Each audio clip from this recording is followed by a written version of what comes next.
64 लाख रुपए ये पैसा बना है शेयर मार्केट से, वो भी सिर्फ एक दिन। Daily 50,000 rupees कमाओ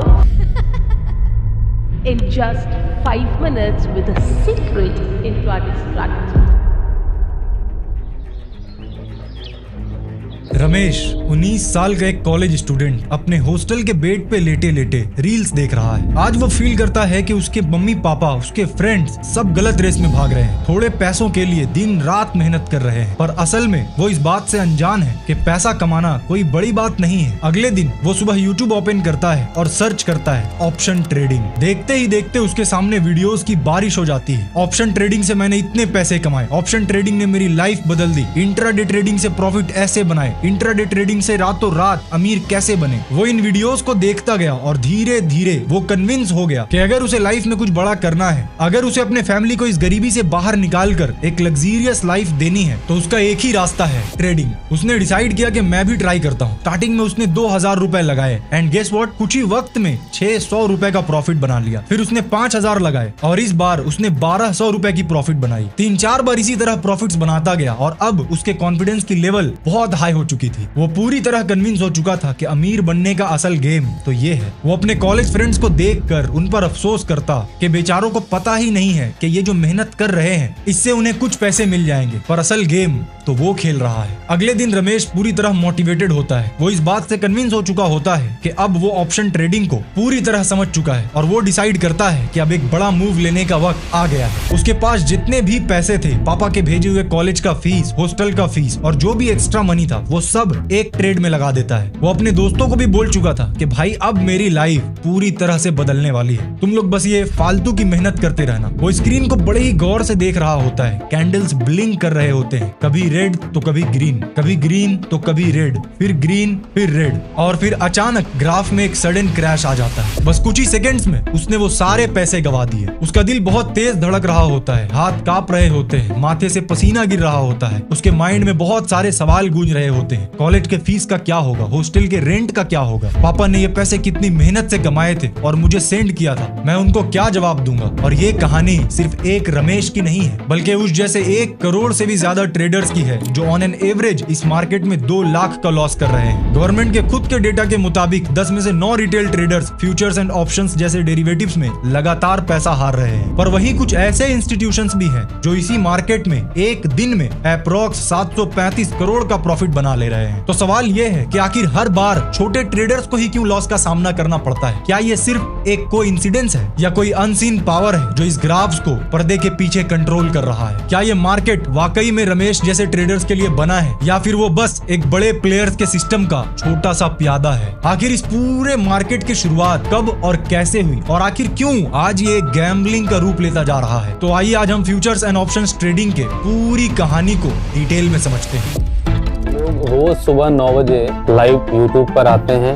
मैंने अपने हस्बैंड को एकदम बर्बाद कर दिया। हम ये सीखेंगे कैसे आप स्टॉक मार्केट से 5 से 10 लाख आप महीने का प्रॉफिट कर सकते हैं, वो भी 85% एक्यूरेसी के साथ। और एक पीएनएल जो मेरा अपना निजी है उसमें टोटल 40 लाख का लॉस है। इनके पीएनएल में लगभग 2.5-3 लाख का लॉस है।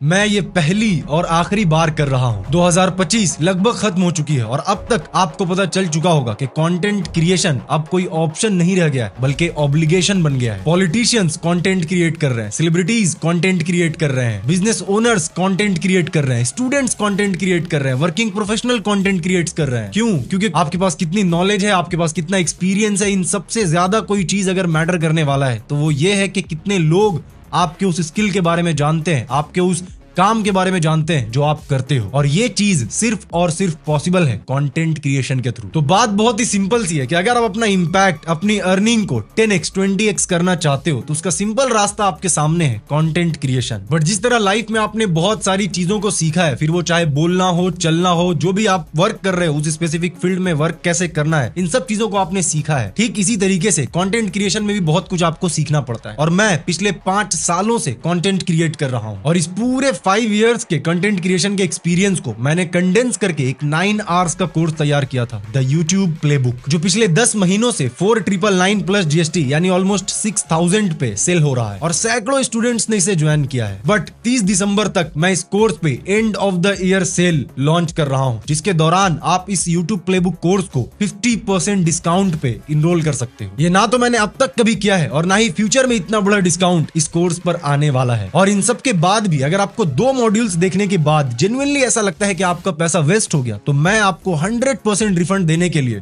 तैयार हूं। तो इस अपॉर्चुनिटी को आपको बिल्कुल भी मिस नहीं करना चाहिए और आप सिर्फ 9 घंटे दूर हो उन सारे स्किल्स को सीखने से जो आपके कंटेंट क्रिएशन गेम को नेक्स्ट लेवल पर लेकर जा सकता है। लिंक मैं डिस्क्रिप्शन में दे रहा हूं।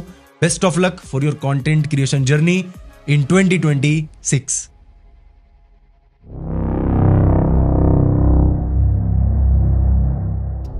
आज से करीब 4000 साल पहले मेसोपोटामिया के धूल भरे बाजारों में एक अजीब सी डील हुआ करती थी। यह डील थी फसल के उगने से पहले ही उसको बेचने का रेट फिक्स कर लेना, और इस डील को आज के वक्त में डेरिवेटिव्स कहा जाता है। एक ऐसा आइडिया जिसमें कॉन्ट्रैक्ट की वैल्यू किसी और चीज के वैल्यू से ड्राइव होती है, और वो किसी और चीज कुछ भी हो सकती है, घर, क्रूड ऑयल, फसल, कार, साइकिल, पेन या फिर एक और इसी तरह का डेरिवेटिव कॉन्ट्रैक्ट। और जिससे वैल्यू डिराइव होती है उसे कहा जाता है अंडरलाइंग एसेट। जैसे कि इस केस में किसान की फसल वो इस कॉन्ट्रैक्ट की वैल्यू डिसाइड करने वाला अंडरलाइंग एसेट है। पर सवाल यह है कि आखिर इस तरह के कॉन्ट्रैक्ट्स का फायदा क्या था? वेल, डील सिंपल है। किसान और व्यापारी पहले से ये डिसाइड करते हैं कि अगली फसल किस दाम पर बिकेगी। इस कॉन्ट्रैक्ट से किसान को ये सुकून रहता है कि रेट गिर गया तो उसे नुकसान नहीं होगा, और वहीं व्यापारी को ये लगता है कि दाम बढ़ गया तो मैं ये कम दाम पर खरीदी हुई फसल को ज्यादा दाम में बेचकर ज्यादा प्रॉफिट बना पाऊंगा। ये उन दोनों के लिए रिस्क को मैनेज करने का एक तरीका था, और यहीं से बर्थ हुआ डेरिवेटिव्स का। डेरिवेटिव्स में 4 टाइप्स ऑफ कॉन्ट्रैक्ट्स होते हैं, और ये किसान और व्यापारी का एग्जांपल एक फॉरवर्ड कॉन्ट्रैक्ट है, जिसमें मैच्योरिटी डेट यानी इस कॉन्ट्रैक्ट को जिस डेट पे एग्जीक्यूट किया जाएगा और इसकी प्राइस पहले से डिसाइड कर ली जाती है। रोमन एम्पायर के गिरने के बाद भी बेजेंटाइन ट्रेडर्स ने इस कॉन्ट्रैक्ट को यूज करना जारी रखा, और कुछ वक्त के बाद वेस्टर्न यूरोप के कैनन लॉ में इस कॉन्ट्रैक्ट का कॉन्सेप्ट रजिस्टर हुआ। और फिर आया रेनेसांस पीरियड, जब यूरोप में बैंकिंग और फाइनेंस में नए नए इन्वेंशंस हो रहे थे। तब तक फॉरवर्ड कॉन्ट्रैक्ट सिर्फ खेती में ही नहीं बल्कि वूल, सिल्क और स्पाइसेस के व्यापार में भी होने लगे थे। और धीरे धीरे बहुत से लोग जो इन बायर सेलर के ट्रेड में इन्वॉल्व भी नहीं थे, उन्हें भी इस चेंज हो रही प्राइस मूवमेंट से प्रॉफिट बनाना था। और यहीं से एक नई सोच आई कि हमेशा सिर्फ ये बायर सेलर का ही गेम रहेगा या फिर कोई थर्ड पार्टी भी इस प्राइस मूवमेंट पर बेट लगा सकती है। और इसी सोच से अब किसान और व्यापारी के अलावा कोई भी शख्स इस कॉन्ट्रैक्ट में इंटर हो सकता था। अब चीज की एक्चुअल फिजिकल डिलीवरी ना लेकर सिर्फ प्राइस चेंज होने से प्रॉफिट बनाया जा सकता था। और अब ऐसे एक नहीं बल्कि लार्ज क्वांटिटीज में सेम प्राइस और सेम मैच्योरिटी डेट वाले कॉन्ट्रैक्ट्स ट्रेड होने लगे, और इन कॉन्ट्रैक्ट्स को एक्सचेंज में लिस्ट किया जाने लगा। इसीलिए अब इन बल्क कॉन्ट्रैक्ट्स को फ्यूचर कॉन्ट्रैक्ट्स कहा जाने लगा। और ये डेरिवेटिव्स की सेकंड टाइप है, क्योंकि फॉरवर्ड कॉन्ट्रैक्ट सिर्फ 2 पार्टीज यानी किसान और व्यापारी के बीच में होता है, और फ्यूचर कॉन्ट्रैक्ट में एक मीडिएटर होता है, जैसे NSE, BSE जैसे एक्सचेंज, जिनमें एक कॉन्ट्रैक्ट को बल्क में लिस्ट किया जाता है। जैसे अगर हम किसान वाले एग्जांपल को दोहराए तो वीट का कॉन्ट्रैक्ट जिसकी मैच्योरिटी डेट है 3 मंथ्स के बाद, और अभी इसकी प्राइस है 20 रुपए पर केजी। जिन्हें लगता होगा कि गेहूं की प्राइस 3 मंथ्स के बाद 20 से ज्यादा हो सकती है, वो लोग 20 रुपए में बाई यानी कि लॉन्ग पोजीशन का कॉन्ट्रैक्ट परचेस करेंगे। और जिन्हें लगता है प्राइस 20 से कम होगी, वो 20 रुपए में सेल यानी शॉर्ट पोजीशन का कॉन्ट्रैक्ट खरीदेंगे। मान लो आपने लॉन्ग पोजीशन वाला ऑप्शन लिया, प्राइस बढ़कर 20 से जितनी भी ज्यादा हुई, 21, 22, 23 जितनी बढ़ी उतना प्रॉफिट होगा, यानी अगर 25 हो गई तो 5 रुपए का प्रॉफिट होगा। लेकिन अगर प्राइस 20 से जितनी भी कम हुई उतना लॉस होगा। जैसे 15 हो गई तो आपको 5 रुपए का लॉस होगा। अब मान लो आपने सेल यानी शॉर्ट पोजीशन वाला कॉन्ट्रैक्ट लिया, देन प्राइस गिरकर 20 से जितनी भी कम हुई उतना आपको प्रॉफिट होगा। 15 हो गई तो आपको 5 का प्रॉफिट होगा। लेकिन अगर प्राइस 20 से जितनी भी बढ़ी उतना लॉस होगा। जैसे 25 हो गई तो आपको 5 का लॉस होगा। ये एक जीरो सम गेम की तरह है, जहां एक इंसान जितना प्रॉफिट करता है, सामने वाला इंसान का उतना ही एग्जैक्ट अमाउंट का लॉस होता है। अब तक फ्यूचर कॉन्ट्रैक्ट लोगों के लिए एक नई गेम तो खोल चुका था, जहां प्राइस के मूवमेंट पे लोग प्रॉफिट बना सकते थे, लेकिन लोगों को इससे थोड़ा सेफ रास्ता चाहिए था कि ऐसा भी ऑप्शन हो कि वो एंड वक्त पर कॉन्ट्रैक्ट को एग्जीक्यूट करने से मना कर दें, ताकि उन्हें अगर फ्यूचर कॉन्ट्रैक्ट्स में बहुत ज्यादा का लॉस हो रहा है तो उस लॉस को रोक सकें। और एम्स्टरडैम के बाजारों में इसी सोच का जन्म हुआ। ये था ऑप्शन कॉन्ट्रैक्ट। ऑप्शन आपको एक राइट देता है किसी एसेट को एक फिक्स्ड दाम पर फ्यूचर में खरीदने या बेचने का, बिल्कुल फॉरवर्ड और फ्यूचर कॉन्ट्रैक्ट की तरह। मगर ये राइट आप सिर्फ तभी यूज करते हो जब मार्केट आपके फेवर में होता है, और अगर मार्केट आपके फेवर में नहीं है देन आप इस कॉन्ट्रैक्ट को इग्नोर कर सकते हो। और अगर आपको ऐसा राइट चाहिए तो आपको एक छोटा सा प्रीमियम चुकाना पड़ता है। फॉरवर्ड एंड फ्यूचर्स कॉन्ट्रैक्ट में आपके ऊपर एक कंपलसरी ऑब्लिगेशन होता है, पर ऑप्शन में चॉइस होती है। अगर मैं उस किसान और व्यापारी वाले एग्जांपल को वापस से समझाऊं तो ऑप्शन दो टाइप्स के होते हैं, call option and put option. अगर आप कॉल ऑप्शन लेते हो तो वो आपको 3 मंथ के बाद 20 रुपए में गेहूं खरीदने का राइट देता है, जिसके लिए आपको 2 रुपए का प्रीमियम चुकाना पड़ता है। अगर रेट 20 से ज्यादा बढ़ा तो आप राइट एक्सेस करोगे, और अगर नहीं किया तो 2 रुपए का प्रीमियम का लॉस होगा। जैसे अगर प्राइस 25 हो गई तो आप ये कॉल ऑप्शन खरीदने का राइट एक्सेस करोगे तो आपको 5 रुपए का प्रॉफिट होगा, लेकिन क्योंकि आपने 2 रुपए प्रीमियम पे किया है इसी वजह से आपका एक्चुअल प्रॉफिट 3 रुपए होगा। अगर आपने कॉल ऑप्शन लिया है तो किसी और ने पुट ऑप्शन लिया होगा, वो उन्हें 3 मंथ के बाद 20 रुपए में गेहूं बेचने का राइट देता है। अगर प्राइस 25 हो गई है तो पुट ऑप्शन लेने वाला शख्स अपना राइट एक्सरसाइज नहीं करेगा, इसीलिए उस केस में उसे 2 रुपए का लॉस होगा। जैसे जैसे ये कॉन्ट्रैक्ट्स इंग्लैंड, फ्रांस, जर्मनी तक पहुंचे वैसे वैसे ये कॉन्सेप्ट और रिफाइंड होता चला गया। लुई बैचलियर एंड विंसेंट ब्रॉन्जिन जैसे मैथमेटिशियन ने इनके प्राइसिंग के नए मॉडल्स बनाए, और अब धीरे धीरे ये एक सोफिस्टिकेटेड साइंस का हिस्सा बन रहा था, जिसमें रिस्क का कंट्रोल भी था और स्पेक्यूलेशन का एडिक्टिव थ्रिल भी था। और हर खेल की तरह जब टूल्स बड़े होते गए तो प्लेयर्स भी चेंज होते चले गए, और 4000 साल पुरानी मेसोपोटामिया के बाजार की एक सिंपल सी डील आज दुनिया के सबसे कॉम्प्लेक्स और multi billion dollar financial market में बदल चुकी है। पर इन सब के बीच सवाल ये उठता है कि आखिर ये इंडिया में कब पहुंची और आज इतनी ज्यादा कैसे पॉपुलर हो गई कि गली के बच्चे ट्रेडिंग की बात कर रहे हैं। कैसे आज ये गेट रिच क्विक स्कीम का रूप लेता जा रहा है, कैसे अब ये ट्रेडिंग कम और गैम्बलिंग ज्यादा बन चुका है।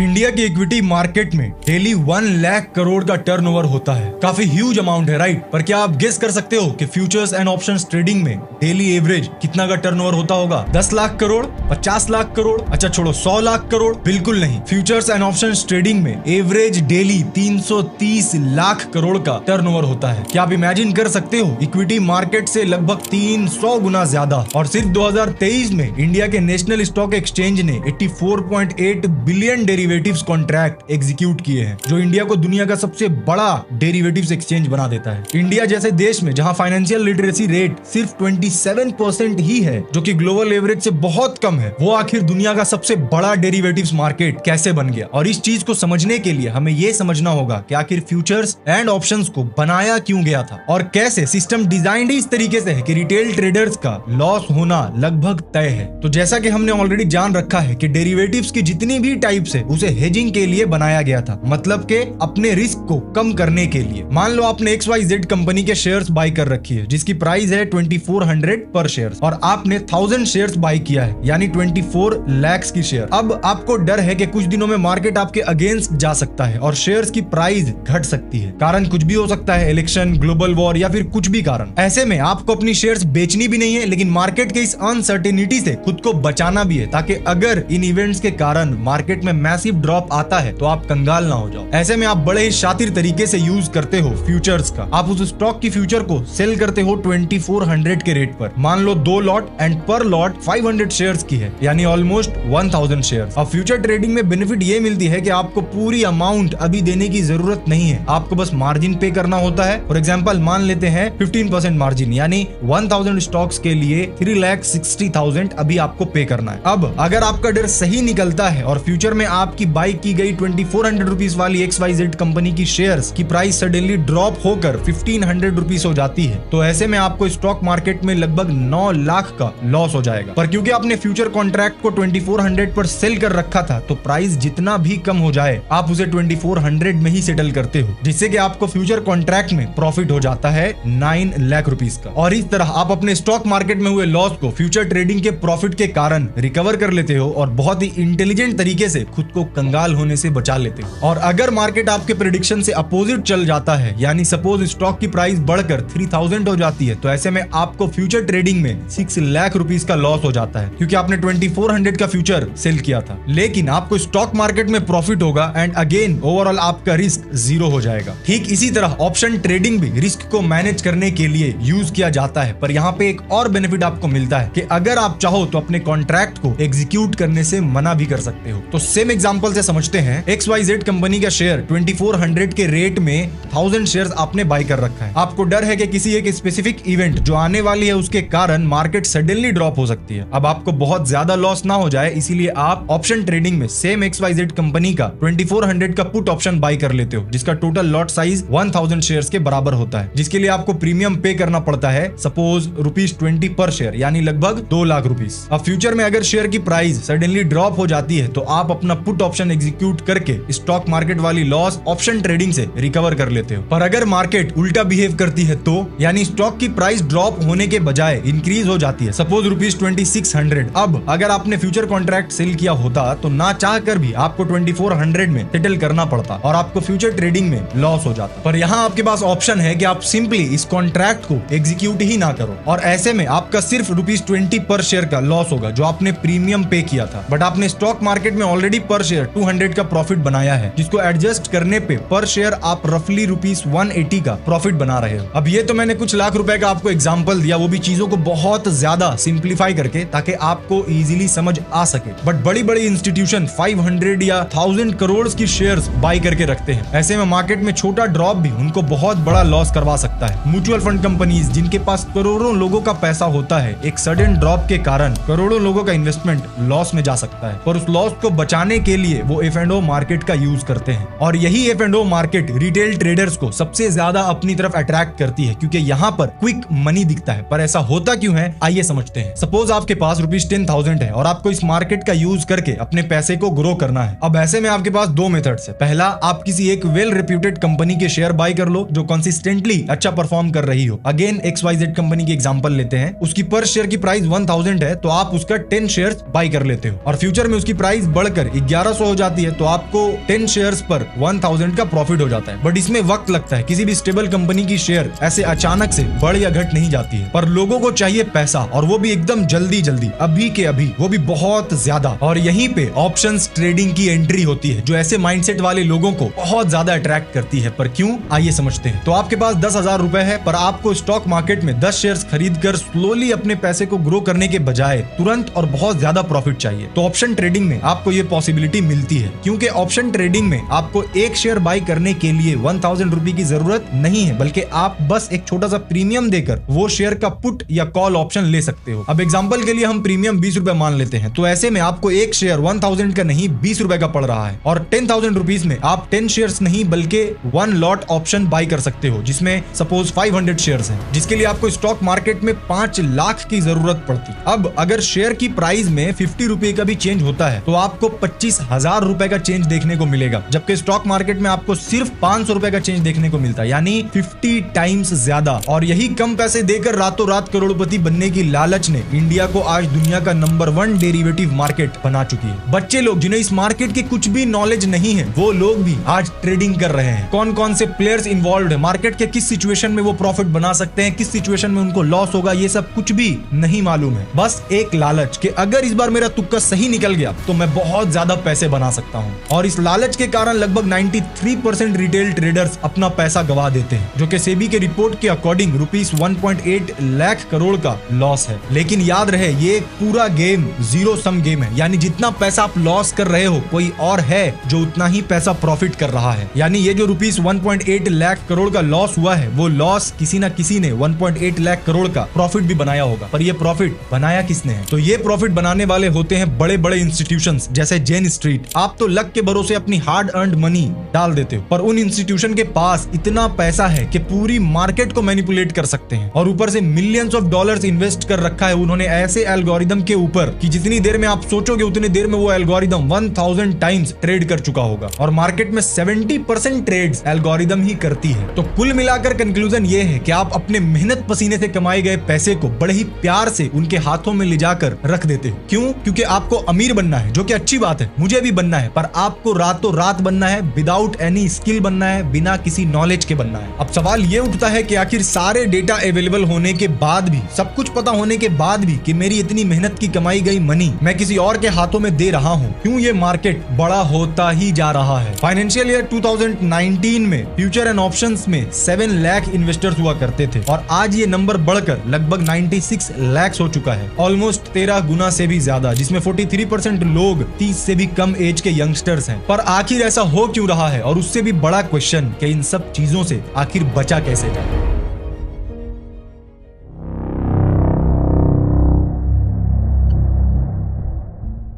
एक 20 साल के थर्ड ईयर बीटेक स्टूडेंट ने 2 साल में 46 लाख का लॉस किया, और जब उनके इनकम टैक्स रिटर्न फाइल करते वक्त सीए ने उनसे रीजन पूछा तो उन्होंने बताया कि I am addicted to trading and I am unable to quit. And can you guess कि उनकी इनकम कितनी थी? 0। वो ट्रेडिंग अपने पैसे से नहीं बल्कि अपने मम्मी पापा के पैसों से, दोस्तों से उधार लेकर, छोटे मोटे लोन ऐप से लोन लेकर ट्रेडिंग कर रहा था। आप सोचिए एक ऐसा इंसान जिसे पता है कि मेरे पास पैसे नहीं है, बट स्टिल वो कैसे इस मार्केट में खुद को रोक नहीं पा रहा है। तो इसका आंसर है डोपामीन। ये केमिकल सिर्फ प्लेजर केमिकल नहीं है, बल्कि ये एक एंटीसिपेशन केमिकल भी है। मतलब एक्चुअल रिवॉर्ड मिलने से ज्यादा डोपामीन रिवॉर्ड मिलने की उम्मीद में रिलीज होता है। इसका मतलब एक ट्रेड में इंटर होने से पहले जब आप बाई बटन प्रेस करते हो, उससे भी पहले आपके दिमाग में एक डोपामीन स्पाइक होता है, और वो स्पाइक आपको ये कन्विंस करता है कि भाई इस बार जैकपॉट लग सकता है। और जब आप हार जाते हो तब भी ये केमिकल आपको छोड़ता नहीं है, वो फिर से आपको स्पाइक देता है और आपको बोलता है भाई एक और ट्रेड कर, इस बार पक्का सारे लॉसेस को रिकवर कर लेगा। और ये साइकिल कंटिन्यूअसली चलती रहती है, इवन अगर आपने अपना पूरा पैसा लॉस कर दिया तब भी। और इसीलिए आप दोस्तों से उधार लेकर, कहीं से लोन लेकर या किसी भी तरह पैसे अरेंज करके फिर से ट्रेड करते हो। ये बिल्कुल वही चीज है जो कसिनो में स्लॉट मशीन्स के साथ होती है। इफ एंड ट्रेडिंग गैम्बलिंग की तरह ब्रेन सर्किट्स को ट्रिगर करता है, क्योंकि दोनों में ही uncertain outcome, high risk and high reward structure है। इसके अलावा कुछ ब्रोकर्स भी डोपामीन बढ़ाने के लिए अपने एप्स के डिजाइन को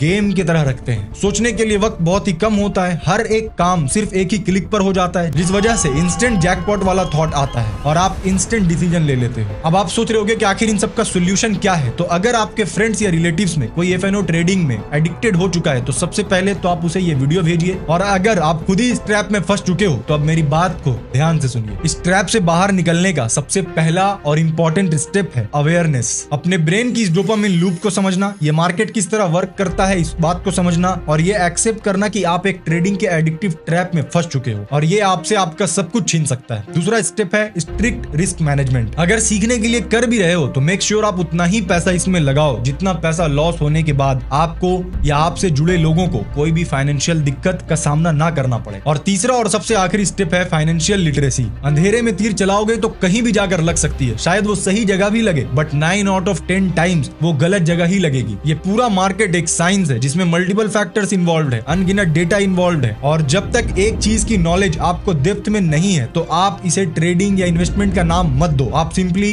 गैम्बलिंग कर रहे हो। अगर स्टॉक मार्केट में आपको वेल्थ क्रिएट करना है तो आपको तुक्के के भरोसे नहीं बल्कि लॉन्ग टर्म प्लानिंग के साथ उतरना होगा। मैंने स्टॉक मार्केट पे ऑलरेडी एक डॉक्यूमेंट्री बना रखी है, वो आपको इस चैनल पेज पर मिल जाएगी, वहां से आप उसे देख सकते हो। पर अगर आप इस तरह एडिक्टेड हो चुके हो कि आप चाह कर भी इस ट्रेडिंग से निकल नहीं पा रहे हो तो आपको एक प्रोफेशनल हेल्प की जरूरत है। इस पूरे डॉक्यूमेंट्री से अगर कोई एक चीज आप लेकर जाना चाहते हो तो वो ये है, ध्यान से सुनो। अगर आपको पैसे कमाना है, अगर आपको अमीर बनना है तो आपके पास एटलीस्ट एक स्किल होना चाहिए, और अगर आपके पास कोई स्किल नहीं है और आप सिर्फ और सिर्फ लक के भरोसे बैठे हो तो लक के भरोसे सिर्फ एक ही चीज की जा सकती है और वो है gambling. Thank you so much इस डॉक्यूमेंट्री को एंड तक देखने के लिए, एंड आई होप आपको इसके बहुत कुछ सीखने को मिला हो और जो भी चीजें इसमें बताई गई है वो सारी चीज आप समझ पाए हो। हमने कोशिश किया कि जितना सिंप्लीफाई करके चीजों को बताया जा सके उतना सिंप्लीफाई कर दूं। और इसके अलावा इस डॉक्यूमेंट्री से रिलेटेड आपका अगर कोई फीडबैक है तो वो फीडबैक आप मुझे कमेंट सेक्शन में शेयर कर सकते हो। मैं मिलता हूं आपसे जल्द नेक्स्ट डॉक्यूमेंट्री में। Take care, bye bye.